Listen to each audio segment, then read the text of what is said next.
I just got some pad thai sushi. Probably one of my favorite dishes to eat. But besides sushi, I could probably eat this like every day. And I get it with tofu. So fried tofu, not steamed. So the tofu kind of looks like this. It's so good.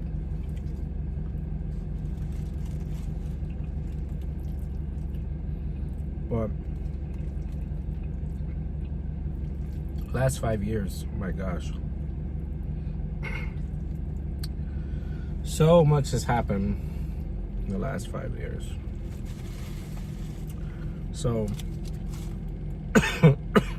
the last video I posted was about getting the ICE 300.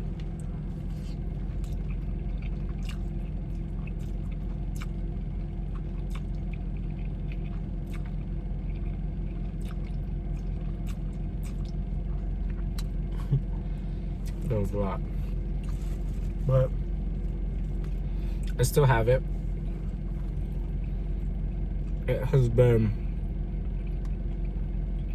very problematic, but it was intended to be. It was a project car, so it wasn't supposed to be perfect. And since I'm not rich yet, it's just been taking time to kind of rebuild it, but I've replaced a lot of stuff on it. But yeah, I still have the car. And life has just been lifing, man. Literally, I think I got the car in 2019, right before the pandemic happened. And everything just kind of went downhill after that. So 2019, ending of 2019 happened. 2020 comes, I get laid off, and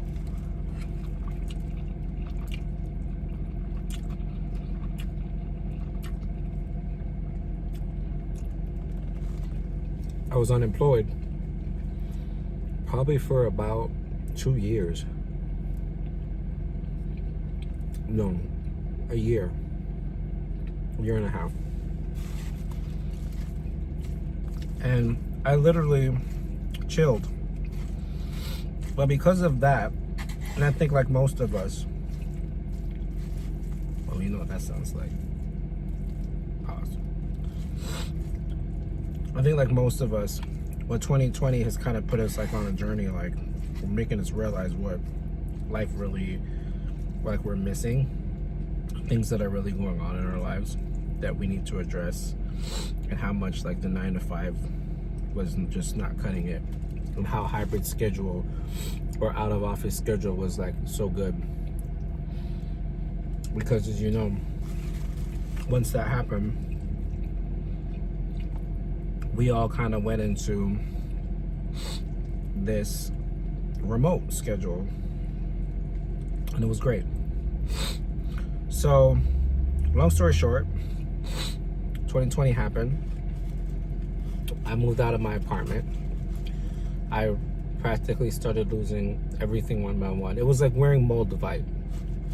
I don't know if you guys know anything about moldavite, but it's like a rock that has like a certain energy that kind of cleanses. They say it's supposed to cleanse the things in your life, and like literally bring the things that you're supposed to be doing, and the events and the people and everything around you up to the front. That's how it felt for me. So anyhow, I took that year off. I was at home. Then I moved out of my apartment because I lost my job. I can no longer afford my apartment. My relationship was going left, but it was going left because of other problems, not because of the pandemic, of course. But that ended.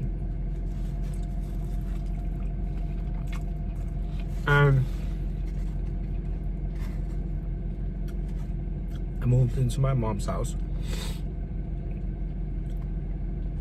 And that was quite a frenzy. I had no problem moving there, but it was just, a lot of people move back home when they try to like start back over, or when they kind of come back up with a plan of like what to do. They kind of revamp themselves or reinvent themselves. So that was the plan. So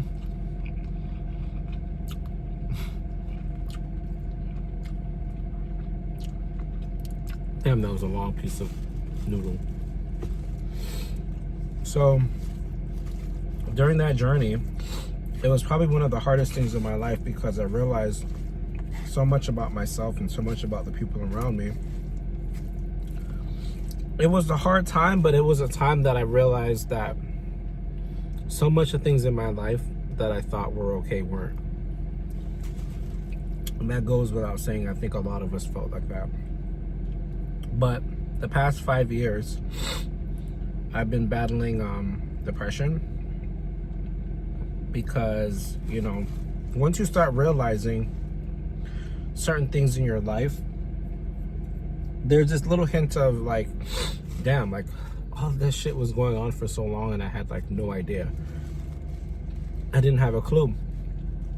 Because, there's a saying, once a blind man figures out how to see, he throws away everything that was helping him. I think some shit like that. But life just kind of happened so fast. Once things started opening back up, it took me a while to get a job. I was making really good money before, but once things started opening back up, I was like, I would have taken anything. Didn't matter the pay cut. I just didn't want to be in the position I was in for very long. But that took a while. It took several months to actually find something. It sucked, but it was a journey.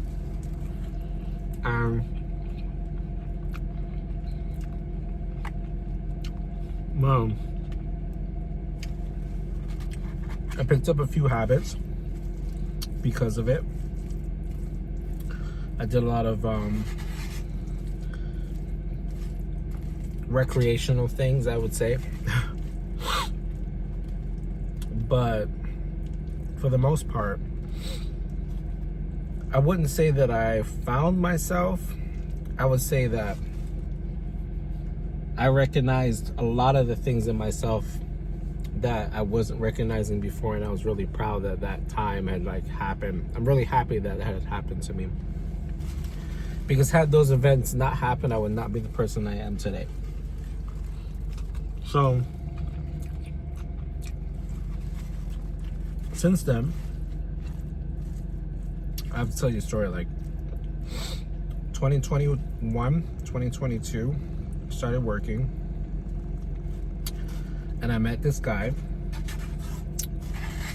off of the app. We all know what app I'm talking about. The mask app, the guy with the mask. But of course, it's one of those situations where they don't live here. So turns out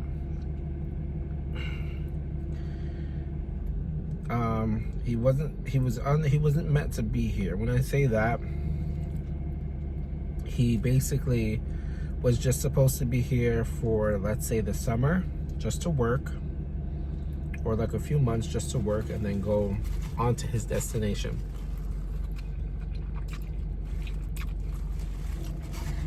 So, mind you, during this time, I'd become very enlightened about myself, and very enlightened about my surroundings, and I thought that I was in a good place to start dating. knowing that this guy probably was not going to be the best idea because it was all going to be temporary. But hey, why not do it for the plot, right?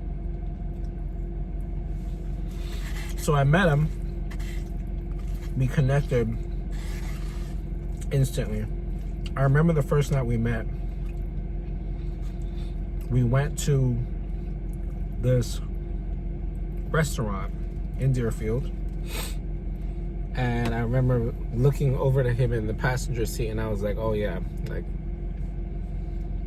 this is gonna, like, I don't ever plan on like letting you go.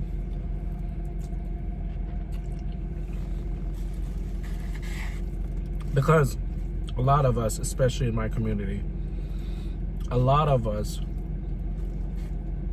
meet a guy, and not when we meet a guy, when we both like each other, it's like, oh my gosh, like, I don't know what to do, I don't know what to do, I don't know what to do. I just need to like be excited, like press go, like smash the gas. Forget all the red flags and forget everything else.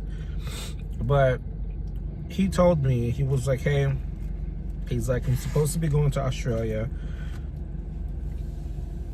I'm only here for a few weeks. And I don't really like know if I'm gonna be here for much longer than that. I'm just passing through. What the fuck is that? So we ended up going out, and then we became inseparable. I'm talking like every day we'd hang out. He had a job here, so I had work in the morning at like 9. At the time I was working 9 to 7:30, and he would work from 6 a.m. till about 5 or something. So he would spend the night over at my house. I'd wake up in the morning, take him to his house so he can get ready to go to his job, and then I'll go back home, go to sleep for an hour, and then get ready for my job. And then after 7:30 came, I'd grab dinner, go to his house, pick him up, and rinse and repeat. And of course we went to dinner like every night. We had like a great time. We went to different places all the time. And I loved him.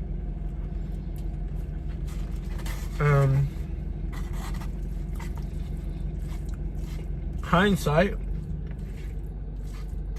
like I knew it was gonna end badly, you know? I knew it was gonna end badly because there was gonna come a day where he had to go. But I figured, my dumbass was like, hey, maybe if I can convince him enough that this is like a good idea for him to be here, then maybe that would change. No.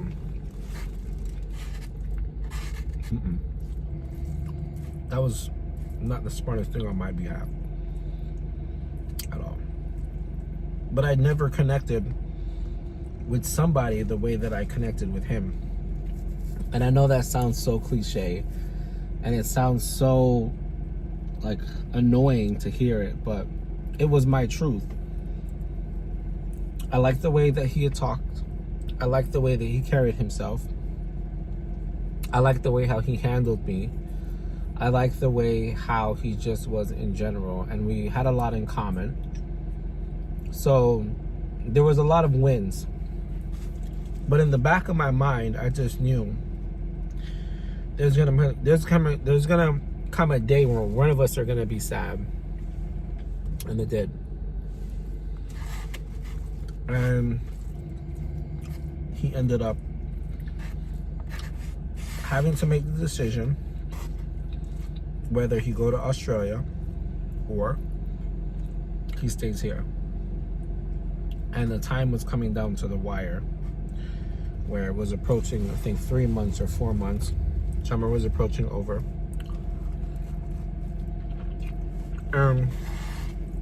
He had to go. And I did not expect it to be that way. Because in my mind, I thought I could really convince him. But I'm a Virgo. He's a Taurus. And they're very stubborn.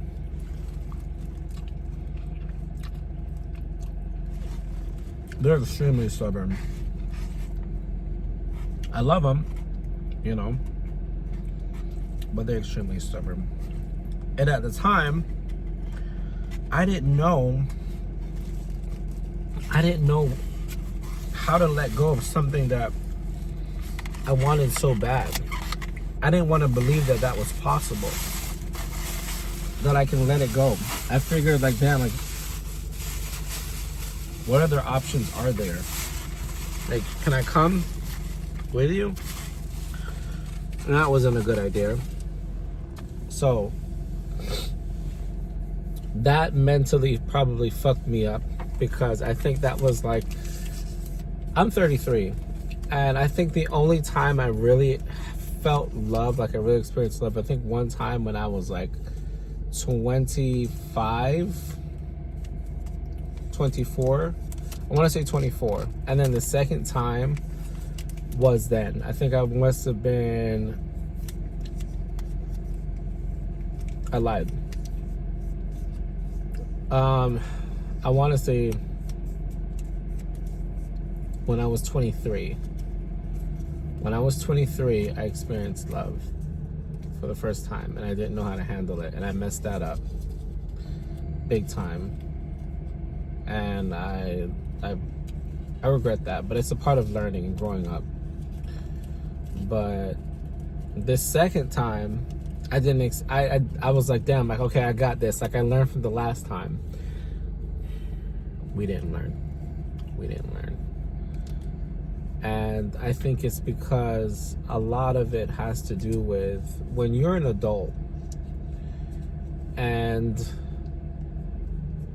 I believe, or I think, that you treat people the way that you needed to be treated when you were growing up.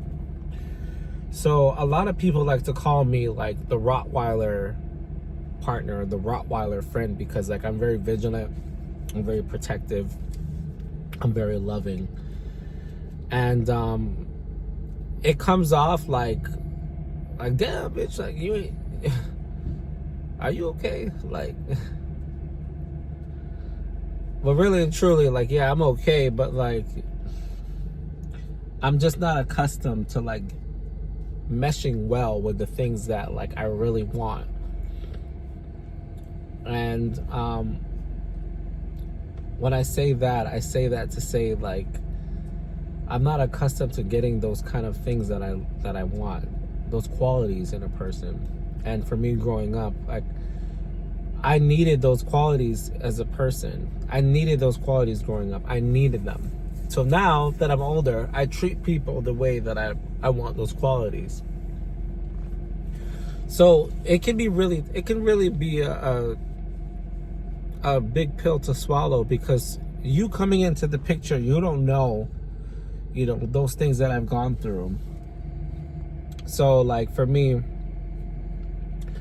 I wasn't accepted a lot, like by friends, by family, and it was really, really hard. So meeting a guy that was like really down with me and really accepted me was like, okay, he was cool. Like, he just checked all my boxes.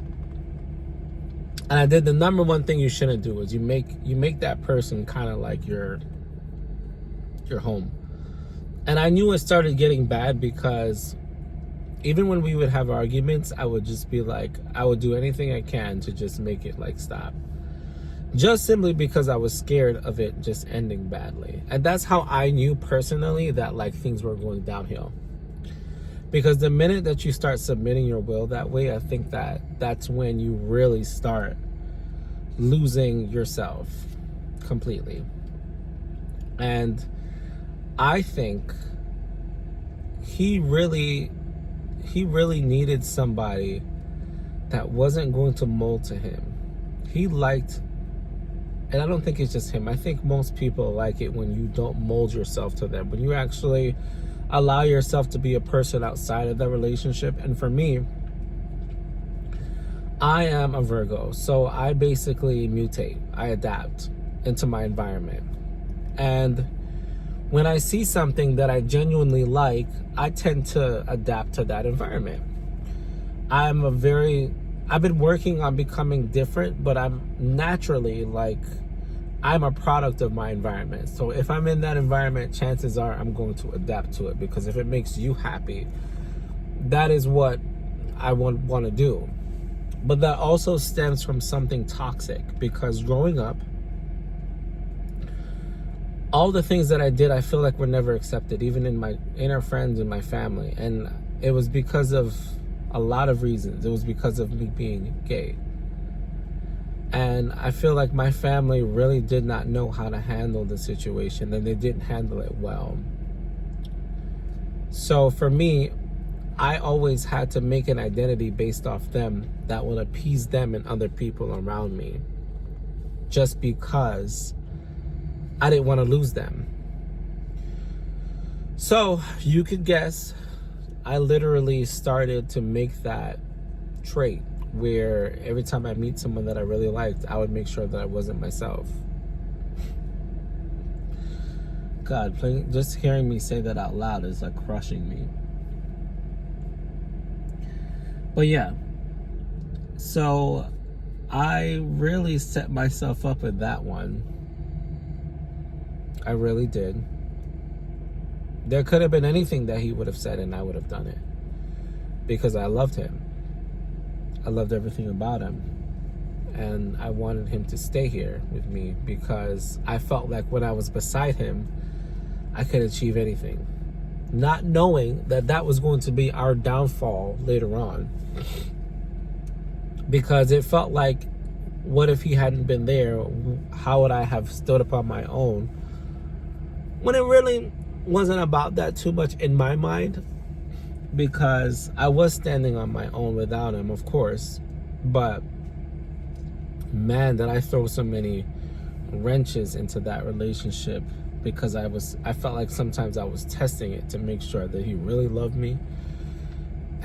And now looking back, man, just looking back, like I am really happy to have known him, because that was also another pivotal moment in my life.